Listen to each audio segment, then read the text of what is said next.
bright though. Perfect. Welcome to episode 10? Yes, sir. Oh my goodness. Ground beans. Yes, sir. Outside today at the Common Cup, not to be mistaken for the Uncommon Cup. It doesn't exist. It does not exist in Ann Arbor, so we're at the Common Cup, which is it's actually a pretty cool place. You can look behind me. Here's the, and it's in this cool kind of looking historic old church, which it's kind of a nice concept, right? Yeah. Oh, maybe you think that's the Common Cup? Is that like a church thing? Oh. Like where they pass around the cup or drink out of the same cup? Now it makes sense. If that's accurate, I'm not sure it is. Yes, I think it is. I think it is. That makes me more sense. Yeah, it does. Makes a lot more sense. So on this very warm day in November, Luke got an iced coffee. Yep. With oat milk in a mason jar. And after I try it, I'm going to put some sugar in it. I have some questions for Bill in regards to what coffee should be. So, that's a good question. I don't know. But we'll get to that later. I'm drinking a cappuccino, but I asked for a small one, and this is... Incorrect. It's still large. It's still a big cappuccino. It's more like a latte chino. And I got a pour over. I think it's the first pour over I've ordered. And this is it's a Guatemalan bean. And one of the first flavor notes on the description was cinnamon roll. And that's what caught my attention. So I'm gonna go with that. So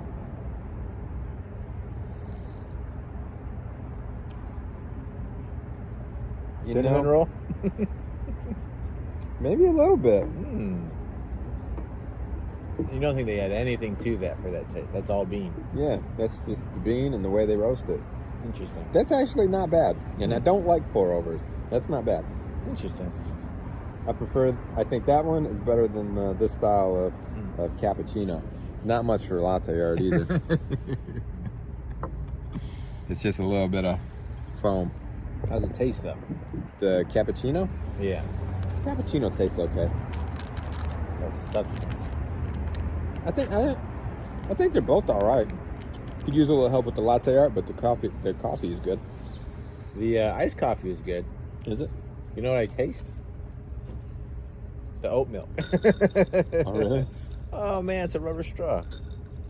Interesting. These guys seem very eco-friendly here. You do. You can bring your own cup. What was the other thing? Straw. Wow. Yeah. Why is that? For it? I wonder what the story is behind that. You can wash it, right? They So give you a reuse it? reusable straw? Oh man. I'm guessing yes. That's interesting. Yeah. Makes it hard to stir, eh? It's a reusable cup. I mean, you know. Yeah, I've never I got a story here. I've never thought of that or seen it anywhere else. Yeah, I've seen the metal ones, but not the Plastic or silicone rubber ones. Yeah. Very interesting. But I taste the oat milk. Yeah. So you were talking about the eco-friendly part. Oh yeah. You can bring your own cup, and they will give you a 25-cent discount. And if you want to-go cups, they charge you 50 cents extra. It pays to save Mother Earth. It does. BYOC. That's it. Bring your own cup. Don't even really taste sugar. No? No. You still taste the oat milk? Yeah. You know, I wanted to ask her how much oat milk they actually put in it. I have no idea how much. It doesn't look like it'd be too much, right? I guess it's not more than not even a quarter cup. I bet it's like a splash. Yeah. Right? Yeah. I made Jess a pour over a couple days ago, and yeah, it's amazing how just a little bit of milk really lightens up the entire glass. Yeah. And I haven't even heard of oat milk until like a month ago, and then I saw it everywhere. But it definitely has a distinct aftertaste, which isn't bad. You just heard of oat milk a month ago? Yeah, you would probably say about something in coffee. Like you're saying it was big. Like I'd heard of it, but then I started seeing it in like stores and everything. Kind of like you get a car and then you see it everywhere probably. Yeah, it's been big for like, I'd say a year or so. Not in my house. It's been like sold out in places. It's hard to get. Because it was like soy milk, and then it was almond milk, and then Coconut milk. and then I guess this is the latest Mm-hmm. trend. Yeah, I think oat milk probably works the best with coffee drinks. Oh, you mentioned it. That's probably what it was. You're saying something like blends in better, Yeah, it's foams better, yeah, and stuff like that. stretches easier. Yeah. It's more like real milk, Yeah. whole milk. I had almond milk the other day in cappuccino I made at home, and it doesn't taste great. I'm not a big fan of almond milk. Interesting. Yeah. Almond milk tastes like watered down milk to me. Yeah, it's not. Yeah. I think it ruins a coffee drink personally.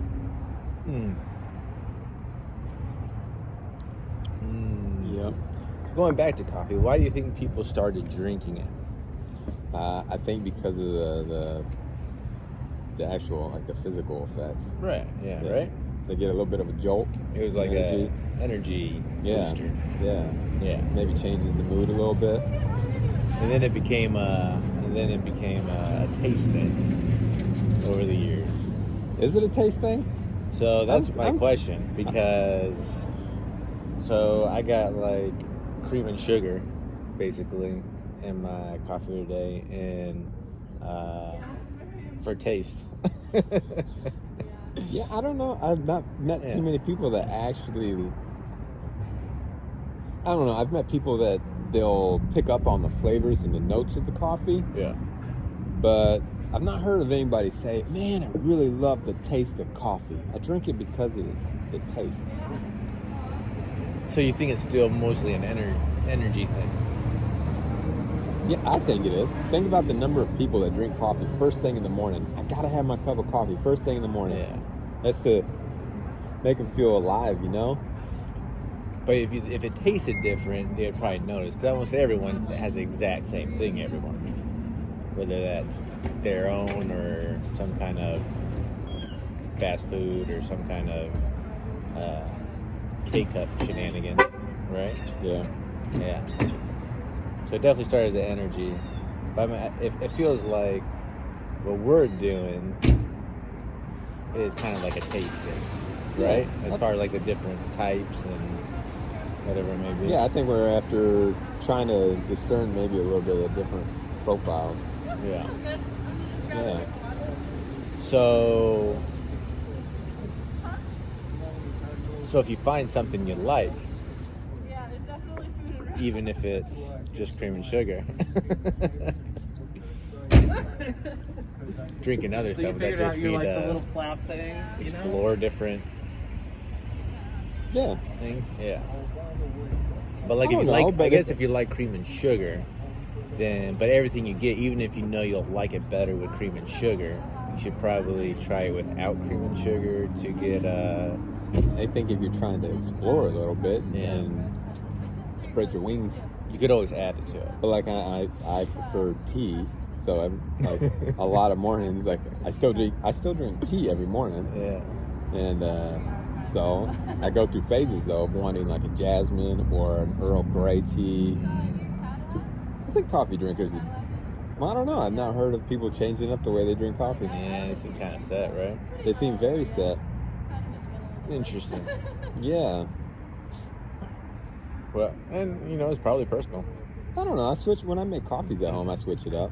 I don't typically go for like a pour over or anything, or like a batch brew or anything. But I'll drink like a cortado or a cappuccino or a latte, or sometimes just a straight shot of espresso. But I guess I am still in like the learning phase and developing a palate. Yeah. Well, people in general are kind of creatures of habit, right? Yeah. But not everybody.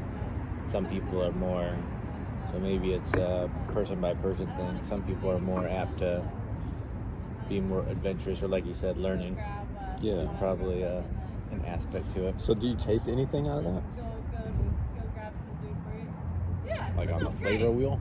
Yeah, besides oat milk? That's definitely the first thing I tasted right off the bat, even before I put the sugar in, was the oat milk. I guess the way to do it would be to have it and then add the oat milk. Yeah. But I'm not great at picking out flavors as it is from previous trials. But Yeah. Huh. So my second question, and we'll make it quick. We're getting late. So you have a young daughter. Any qualms with her drinking coffee before a certain age? We're talking about like addictive habits. Would this fall under that? I think so. Yeah. And so on my recent trip, I met a woman that was from Ethiopia, and Ethiopia is, obviously very big. Just to grow up with it as a little kid? Yeah. Yeah. Families grow up with it. She said by the age of 6, they start drinking coffee. By the age of 9, they better know how to make a very good cup of coffee. If not, it's a disgrace for their family. That sounds like a family lecture I had. Yeah.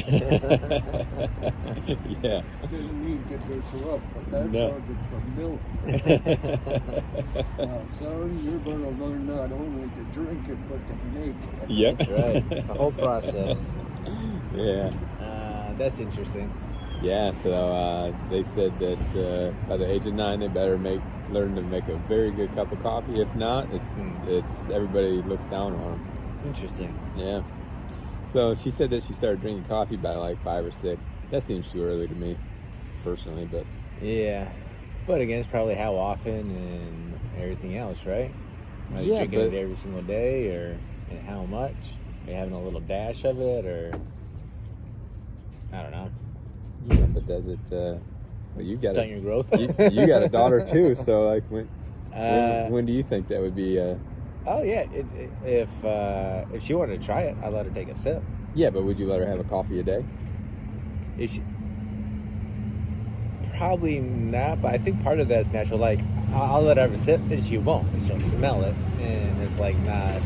Yeah, but what if she did taste it That's a good question. and she liked it and she said, "Dad, tomorrow, wake up one morning, I want my coffee before I go to school. Give me my coffee. I need my coffee to come alive, Dad." Yeah, no, it'd probably be kind of like a hot chocolate, like a weekend thing. You can have it once a week or something, and it'd be like a real small like cup or whatever. Like a shot of espresso. Yeah, so you got a little Christmas cup, or a little mug that you could like heat up. It's like, yeah, super tiny, like an espresso. It's probably about the size of an espresso. Yeah. But yeah, it does seem kind of weird, just because Yeah. you hear that,